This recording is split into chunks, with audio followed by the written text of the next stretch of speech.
Welcome back to this segment of To Your Health with TGMC. We are being joined by Dr. Craig Walker, who we've kind of talked about heart disease and American Heart Month. And also we have a CIS patient who is Kim Waldrup. And Kim, let me get to you now. I know that you have an experience that you can share with us. Yes, August 15th of 2011, I had a heart attack. I wasn't that concerned about my heart health originally. I felt like a heart attack was a man's disease. It wasn't something I needed to be as concerned about, even though I knew that I had risk factors. I had a family history of heart attack. My father had had 2 heart attacks, and I had high cholesterol that I was not on medication for. I was afraid of the side effects, so I didn't get on medication.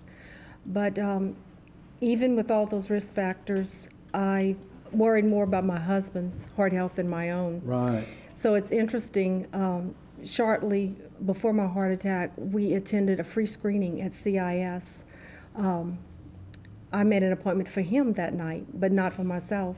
But once we were at the screening, I was encouraged to be screened as well. And that night I learned that my cholesterol was 290, the total cholesterol. Yeah. And we got to meet with the cardiologist afterwards and discuss our results. And it was Dr. Anil, and he strongly encouraged me to get my cholesterol under control. And I promised him that I would. However, I had a heart attack 3 weeks later. Right. But I experienced a heart attack during my sleep. And even when I awoke that morning, I didn't realize what had happened while I was sleeping. All I knew was I felt very bad that day, and as the day progressed, I felt progressively worse. But it was that night when I went to bed that I realized something was seriously wrong. I was short of breath. I felt like I had a weight on my chest just below my neck, and I was struggling for breath, and so I realized I needed to go to the hospital. And once I got to the emergency room at TGMC, I was informed that I had had a heart attack and I was experiencing heart failure. I was admitted, and Dr. Nair performed an angiogram, and he discovered that I had 4 significant blockages, 2 99% blockages, a 90 and a 70%. He did angioplasty and was able to open those blockages, and stent placement was made of all 4 affected areas. My procedures were a success. However, because there was such a wide time lapse from when I experienced a heart attack to when I went to the hospital for treatment, I was left with damage to my left ventricle. And this is the main pumping chamber of the heart. And because of this, it put me at greater risk for dangerous arrhythmias or possibly another coronary event. So I was sent home with a device called a life vest, and this monitors your heart and can administer defibrillating energy in the event that you would go into a dangerous arrhythmia in order to restore a normal heart rhythm. I started seeing Dr. Anil for my follow-up visits, and happily, in 2.5 months, I was able to stop wearing this device because my heart function had dramatically improved in that short period of time, and we were very grateful for that.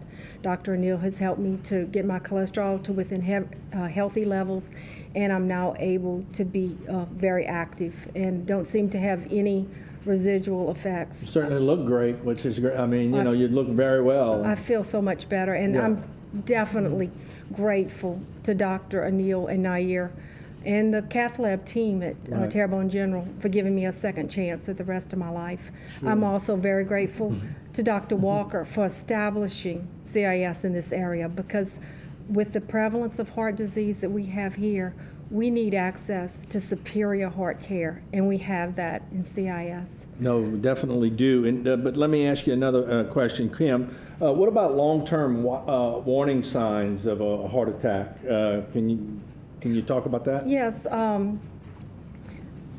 Warning signs can be different in different people because we're all different. And a woman's signs are different.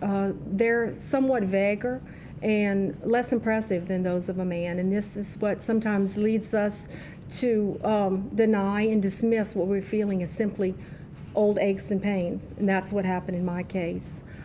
My pain started 2 weeks prior to my heart attack. It started with a pain in my left shoulder blade, in my back. It would travel up into my neck and head. I had numbness at the lower portion of my left arm, and I would have an aching type pain in the upper portion. I had an ache in my jaw along the left edge, which would radiate up into my ear, and I had a concentrated tightness across my chest from shoulder to shoulder in the front and in the back. Okay. And I didn't relate these as being heart-related. I felt like they were old aches and pains. Right. Well, good thing things turned out great for you. They did. And Dr. Walker, I guess, younger people or even maybe people my age, but I mean, how can people prevent heart disease? First, let me just say it's always better to prevent than it is to aggressively treat. I'm the guy that goes in and puts, the stents and does those other things, but it's far better to prevent this disease in the first part. And at the time of prevention, you really shouldn't have any symptoms. Prevention should start in childhood, and so we've started programs to try to aim at elementary school students about making wiser choices, about not smoking, about exercising, about watching their diet. Certainly, I would urge anyone with a strong family history or risk factors to be evaluated. It amazes me that, particularly amongst women, that they are meticulous about getting pap smears and breast exams for breast cancer and cervical cancer, yet this disease kills about 20 times more people than those.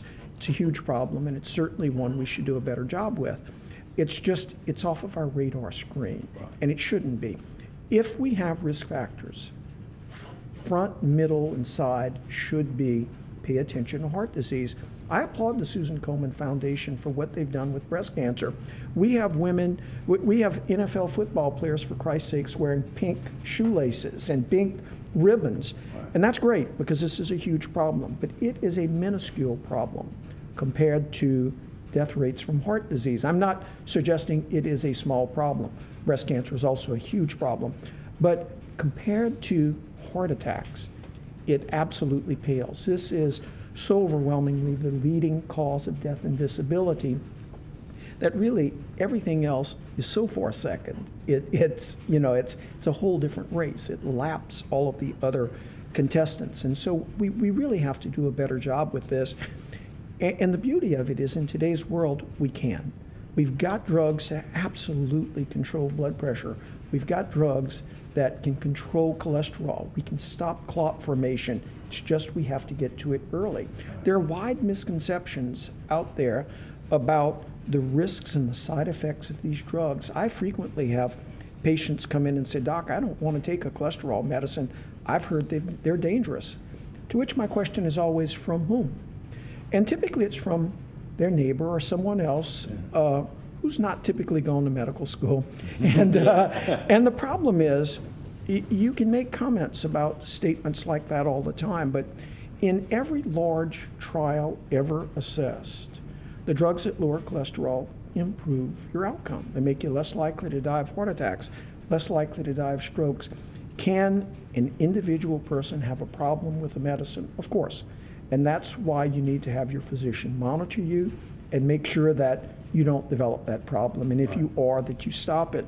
But in today's world, there's simply no reason this should be the number one cause of death and disability.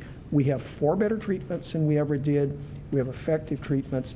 And really, if we do the right things, we can stamp this disease out. Right, and certainly great for all of that information.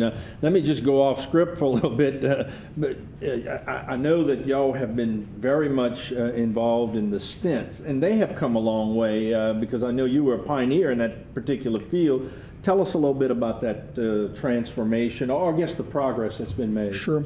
Well, when we first started doing intervention, the very first interventions that we did was to simply go in with a balloon and stretch open a blockage.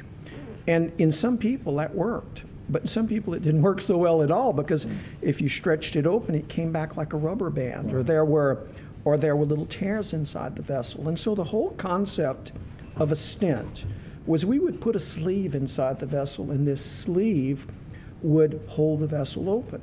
Well, this was a monumental change. It really resulted in much more predictable outcomes. But still, we had problems. Occasionally, over time, tissue would grow inside the stent, blocking it up. So drugs have come out that are placed on the stent that lessen that risk. The stents are being made better. They're smaller. They have a lesser profile.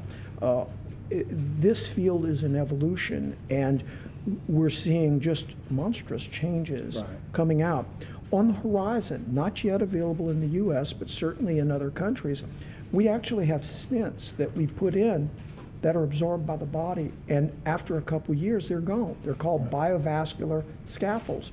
They're not yet available here, but they will be. Trials are getting ready to start. So there's been a tremendous amount of headway made in treating the disease once it's present.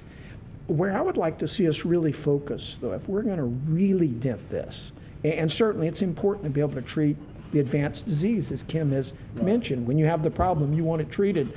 But if we could prevent it in the first place, still that is always the best therapy, and we can do that. It's just we have to be exposed to the disease process. And it is amazing how many patients are simply in denial.